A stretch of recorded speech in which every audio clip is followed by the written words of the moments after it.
Alright everybody, this is L&M Productions and welcome back to another edition of Fallen Flags of America. Today we discuss a very unique history of one of Norfolk and Western's most unique and unknown locomotives, the K-Class. Being of a 482 mountain wheel arrangement, these streamlined mountains worked alongside their 462 J-Class Northern Cousins. According to American Rails, AmericanRails.com, as seen here, the Norfolk and Western 282 K-Class were some of the last locomotives put into service, which were either not built to superpower specifications or non-articulated. The mountains performed dual roles on the railroad utilized in both freight and passenger assignments. The first examples hit around World War I, while the last entered during the mid-1920s.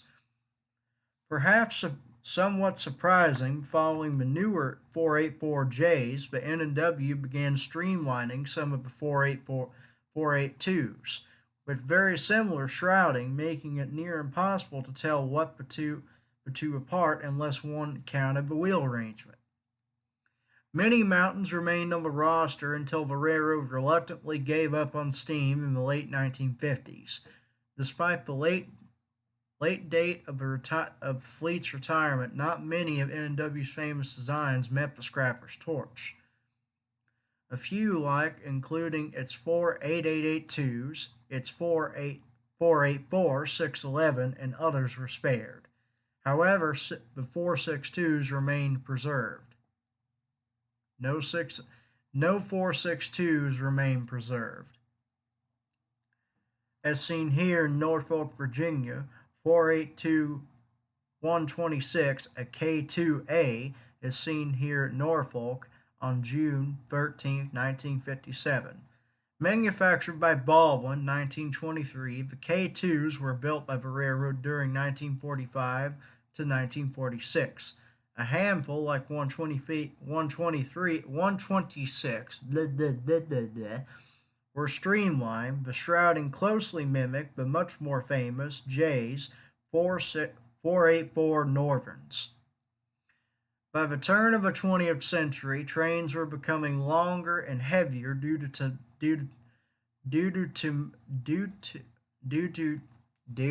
demand, as well as the widespread use of steel in car construction, both as a measurement of safety and increased freight tonnage. As a result, larger, more powerful locomotives were needed. In 1911, N&W neighbor, the Chesapeake and Ohio, began testing the 462 wheel arrangement dubbed Mountains for passenger service. The design was based upon recommendations by the American Locomotive Company, ALCO.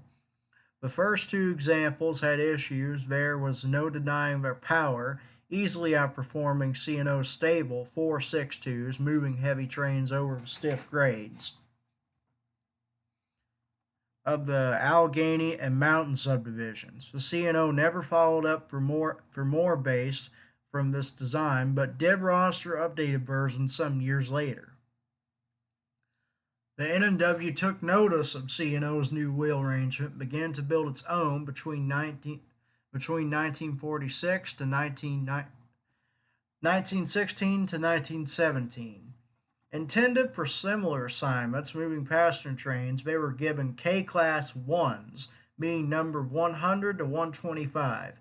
The N&W experienced similar satisfactory results with their intentional 482s, but K1s provided nearly twice as much effort, about 57,200 pounds, as its E-Class 482s, and larger tenders capable of holding 6,000 more gallons of water and 10 extra tons of coal meant they could operate further between stops. The N&W probably realized the drawbacks of its C&O's first mountains, where smaller drivers and long rods made the locomotives hard on track. The K1 sported 70-inch drivers and carried no such issues, while they were designated for passenger service They occasionally found work on freight assignments as well, a common trait of mountains in general and on the N&W in particular. As seen here, N&W 129, a K2A, with train number 4 of the eastbound Pocahontas near Shawsville, Virginia in 1942. Its consist here included an RPO, an RPO car, baggage car, combine car, 2 air-conditioned coaches, a diner car, and sleepers. A few years later, after these entered service, more were purchased in 1919 by the United States Railroad Administration, USRA, which had taken over the nation's railroads during World War II. These 482s were built to the USRA's heavy mountain specific standards. Okay, I don't know why it's doing this. Hang on, I kind of lost place here. The batch of 10 was bin numbered 126 to 125 and listed as K class 2s, as K2s, manufactured by Alco's Brooks Works. The somewhat larger than their predecessors, weighing in at about 359,500 pounds, offering tractive efforts of nearly 63,000 pounds and carried a larger tender of 22,000 gallons, 30 tons of coal. Additionally, a subclass of K2As arrived from Baldwin Locomotive Works in 1923, number 126 to 137. They are very similar to the original K2s and also based from the USRA design. The final batch of mountains were again manufactured at its legendary shops in Roanoke, Virginia. Outshopped during 1926, these 10 locomotives were listed as K3s and the only ones assigned specifically to freight service.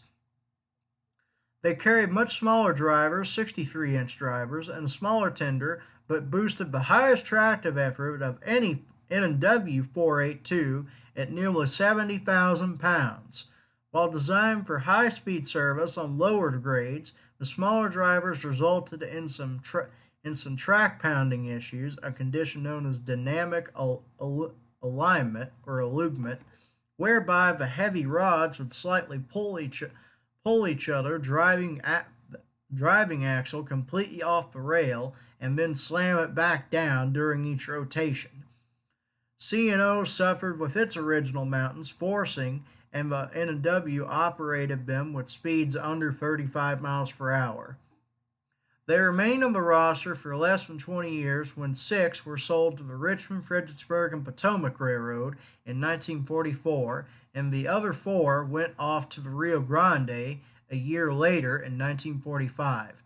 By then, the K3s had been downgraded to other assignments after the powerful and fast Class A2 the fast A class 2664s began arriving in the late 1930s, although they were pressed back with the spotlight during World War II until being sold to the aforementioned mentioned railroads.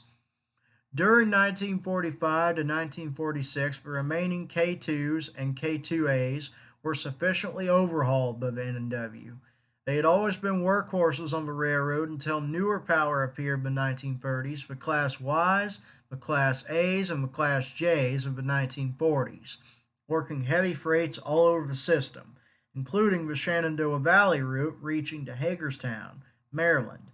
During the rebuild, N&W fitted them with roller bearings everywhere except the drivers, along with upgraded stokers, fireboxes, and cylinders.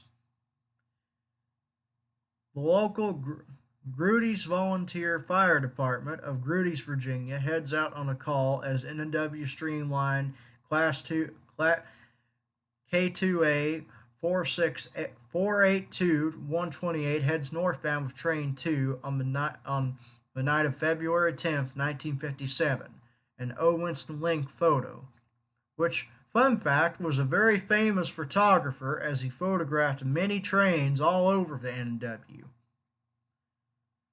However, most notably was the Allegiant streamlining, which almost exactly matched the famous J-Class 484s. These locomotives have been shrouding by the N&W's own Frank C. Knoll, who worked in the passenger car department. He came up with a design that was somewhat similar to the Milwaukee Road streamlined Atlantics and Hudsons, that in that the shrouding generally followed the natural lines of the locomotive. The J's carried a bullet-like appearance with skirting along the rear board, which was painted in Tuscan red adorned with gold leaf pinstriping and lettering. The rest of the locomotive was standard black.